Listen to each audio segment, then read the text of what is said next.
अगर वो पूछ लें हमसे कि डर किस बात का है, तो फिर डर किस बात का है अगर वो पूछ लें हमसे। मैं आपको पूछने ही आया हूँ कि रीट है, उसके अभी 7 दिन बचे हैं, तो इन 7 बातों का आप ध्यान रखें। पढ़ाई जो होनी थी वो लगभग हो चुकी, लेकिन अभी भी बहुत कुछ हो सकता है। ये 7 बातें अगर आप मानोगे तो आप बहुत अच्छा रीट में कर सकते हो। पहली बात ये देखिए कि हर किसी की बात मानकर हमें ये अवसर गंवाना नहीं है, क्योंकि हमारे यहाँ उपदेश देने वाले बहुत हैं। तुलसीदास जी पहले कह गए कि पर उपदेश कुशल बहु तेरे, हर कोई उपदेश दे देता है और दूसरों की बात हमने बहुत दिनों तक मान ली है। अब खुद की मर्जी से तैयारी करें, जो आपको भावे, जो आपको रुचे वो आप पढ़ें। ये नहीं है कि इसमें से आएगा इसमें से आएगा, क्योंकि आपको कोई भी है ना साथ वाला या आपका कोई भी परिचित टीचर वो ये कहेगा कि अब ये पढ़ो अब ये पढ़ो, तो वो अब समय नहीं है। अब एक ही समय है कि आपके मन में आवन है बस चीज पढ़ो, और क्योंकि आत्मा सो परमात्मा, आपके मन में जिस ज्ञान की आएगा तो वो परीक्षा में आ भी सकता है, इसलिए खुद की मर्जी से तैयारी करें।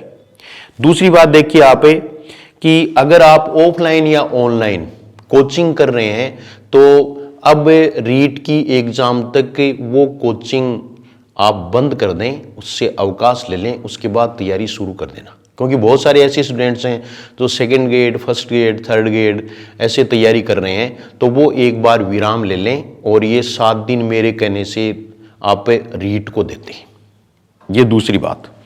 तीसरी देखिए कि निर्धारित पाठ्यक्रम पूरा जरूर करें, चाहे आप ऊपर ऊपर से पढ़ लें, सरफेशियल, क्योंकि इसमें जो है वो ऊपरी प्रश्न ही आते हैं, तो वो आप पाठ्यक्रम पूरा कर लें। कहीं आप अपना पूर्णांक कम मत कर लेना कि जैसे दूसरी लैंग्वेज बिल्कुल ही छोड़ दें, तो इस तरह का काम है वो नहीं करना है। कोई टॉपिक छोड़ दें तो टॉपिक में ऊपरी पढ़ लो आप, ठीक है ना भाई। जैसे मान लीजिए मुझे एक लड़की ने आज कहा कि मुझे समास में बहुत दिक्कत है, ठीक है ना।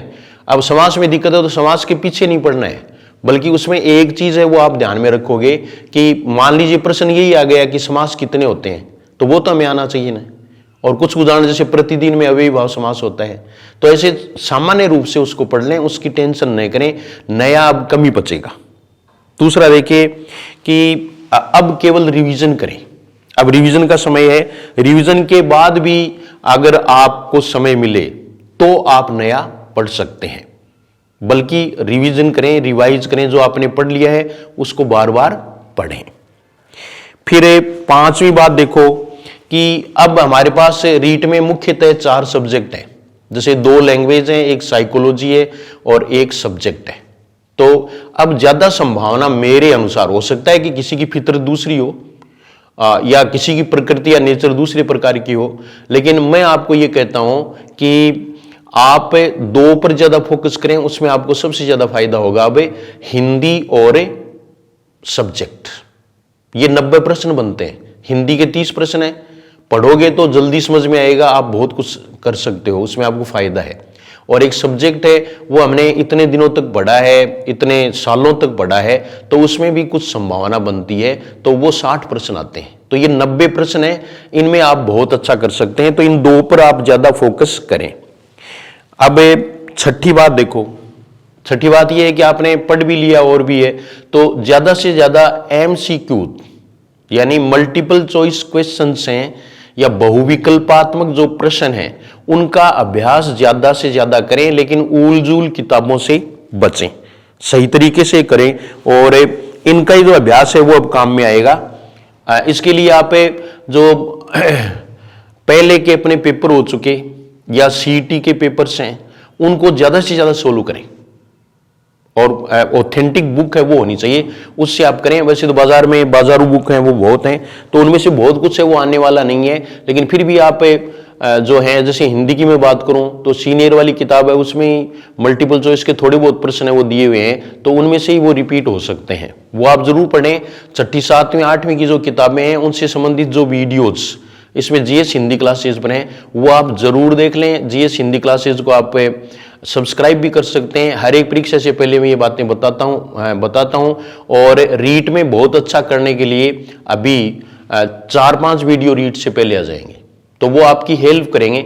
मैं थोड़ा पढ़ाऊंगा भी, एक दिन पूरा हिंदी का रिवीजन भी आपको करवाऊंगा, तो आप सब्सक्राइब कर लें, दूसरे से करवाएं।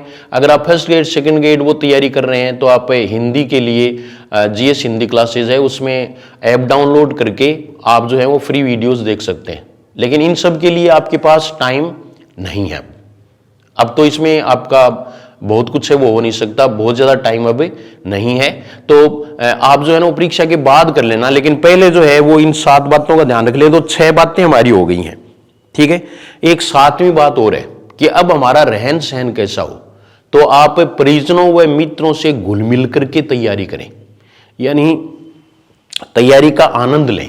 क्योंकि आप अकेले अगर प्रेशर में ऐसे रहोगे ना, पन्ने पलटते ऐसे, मतलब क्या हो गया, नहीं तो भूख लगती है, नहीं प्यास से हो रहा है बस, और ऐसे मतलब डगमगा जाते हैं, उकचुक को नहीं होना। उकचुक अगर आकड़ बाई बाकड़ हो गया ना, जना परीक्षा का माइन चाहे कितनी तैयारी हो, फिर आपने गड़बड़ हो सके।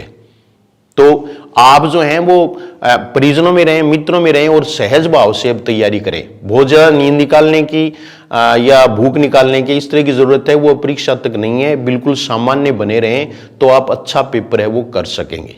तो ये 7 बातें हैं वो रीट से संबंधित थी। आप भी इनको जानें और दूसरों को भी बताएं। और रीट से पहले हिंदी के बारे में बहुत सारी बातें आपको बतानी है, जो मैं आपको बता दूंगा कल या परसों, 1-2 दिन में ही पूरी बता दूंगा। आप पूरी हिंदी है वो पढ़ सकते हैं। और पहले के वीडियोज हैं वो शिक्षण विधि के लिए, तो आप देखो भाई वो 8x8 वीडियो हैं वो शिक्षण विधियों के हैं, तो 8 वीडियो हैं वो आप उनको देख लें, उन वीडियो को सुन ही लें। लिखने का टाइम नहीं है अब आप उसको सुन लें। थोड़े बहुत प्रश्न हैं वो उसमें से आ सकते हैं।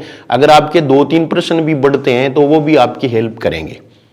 और निगेटिव लोगों से बिल्कुल दूर रहें और जो पॉजिटिव है वही बात इसमें आप जानें और पहले के अच्छे क्षण हैं वो याद करें और तैयारी करते रहें। आप निश्चित रूप से पात्र होंगे। Thank you very much.